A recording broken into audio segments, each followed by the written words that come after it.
Canterbury, Dartford and Maidstone, but critics say more resources are needed to support people at home. An independent assessment of the planned changes has revealed an urgent need for more community care, with mental health units already operating at full capacity. Let's talk about this further now with Nick Fairweather, a medical negligence lawyer specialising in the mental health field. And we're also joined by Theresa Murray, Deputy Labour Group Leader in Medway, also a member of the Joint Kent and Medway Committee, and they will be making the decision about the future of mental health provision in the county. Good morning to both of you.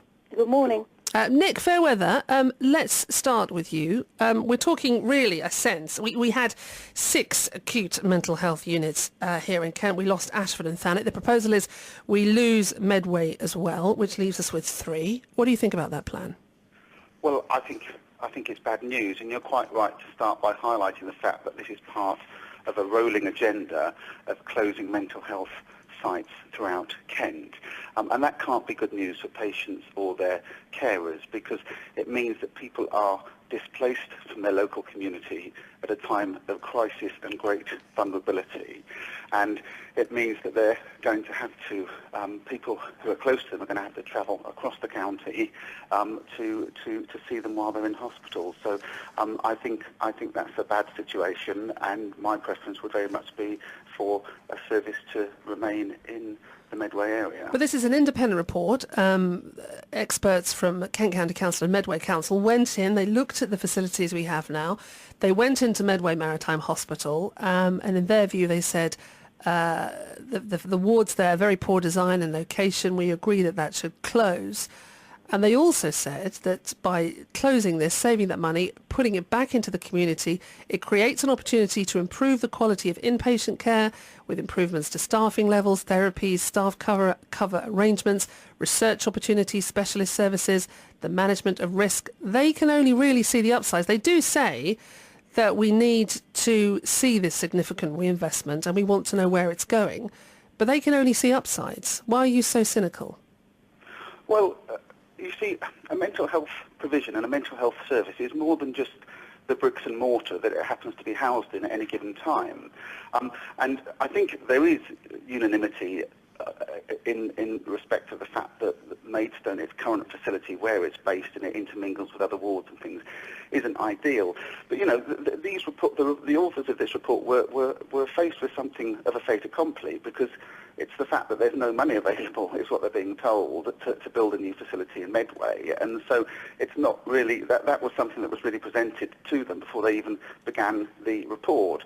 And the other thing they've said is that there's no real evidence to hand currently of any sort of plan to make these 3 remaining areas a centre of excellence. I mean, I think the existing facilities at Medway are a centre of excellence in terms of the actual clinicians and people providing these frontline services.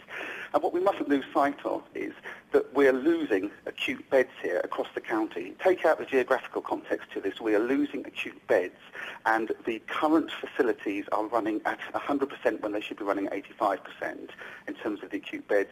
And the proposal as it stands does not envisage ploughing that money back in. What the report is saying, which I would agree with, if we are going to lose Medway, is that this should be done in a financially neutral way, which means that the monies that are saved should be put back into frontline services. Well, that is one of the recommendations of the report. Theresa Murray, a local Labour councillor, what do you think to that? I mean, it's not wholeheartedly backing all the changes, this independent report, but it is saying, and I'll read this line, it says, we strongly would encourage more of the money saved by closing this Medway facility to be spent on improving other parts of the local acute mental health system, a bigger crisis resolution, home treatment teams, above the increases already proposed. So it's saying we're not going to just rubber stamp this one. We want to see some of the money from the savings put into these kind of services. So does that assuage your fears in any way? Absolutely. I think the Sit-in report is a very good report, and it was the people on the committee and the members in Medway particularly who asked for that report, because when we first heard from the Trust about the closure of A Block in Medway that Nick has referred to, they hadn't put any proposals forward for strengthening the community mental health services. They'd simply said, they'd simply said that A Block had to close, it wasn't fit for purpose, and therefore we needed to move on. We asked for the bed survey to be done. Nick's absolutely right about that. It is at capacity. It's quite clear that there isn't any space to reduce acute beds. And everything that he said about the extent to which mental health patients in Medway are going to be displaced if they get into an acute crisis is right. It's not a good thing to do. It takes them away from their family, it takes them away from the things they're familiar with, and it prevents them from having a good recovery. I'll be going along to the committee today to fight for people with mental health problems, and particularly those in Medway, who in that report are clearly shown as having much less than other people. The community mental health service in the rest of Kent isn't as strong as I would like it to be, but it's stronger than it is in Medway. Because also in the report it highlights that they've done nationally, they've looked at how far people in deprived areas have to travel to the nearest in-area acute mental health unit, and already, say Nottinghamshire, it's the average distance is 1.91 miles. Kent and Medway, it's 10.64 miles, and that would undoubtedly increase if you close Medway, wouldn't it? Yes, on every measure, people in Medway are getting a bad deal if they've got mental health problems, and I'll be there to fight for them.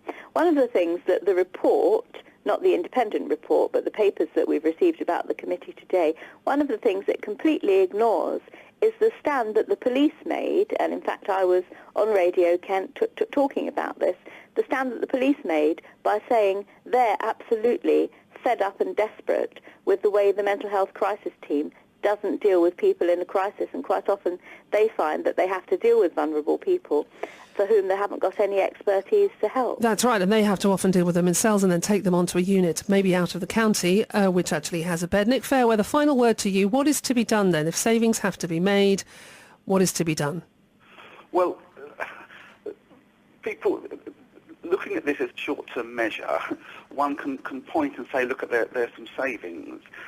But Teresa's absolutely right. The last time I was talking about this on Radio Kent, we were talking about huge sums of money being spent paying for private facilities to house local people outside of area because the local beds just didn't have the capacity to deal with people. So longer term, I don't think this is a saving. It's just a short-term saving, but it's an illusion, because if people are in need of acute admission to hospital, that's a decision that's taken by a doctor, and it's a statutory obligation to make the right decision on that. So doctors aren't going to change the way they're making those decisions. What we're going to end up with is too few beds still, and people being displaced out of area, or even within area, far too far away from their families. Nick Fairweather, thanks for joining us. Medical negligence lawyer specialising in the mental health field, and also you heard there Councillor Teresa Murray, Deputy Leader of the Labour Group on...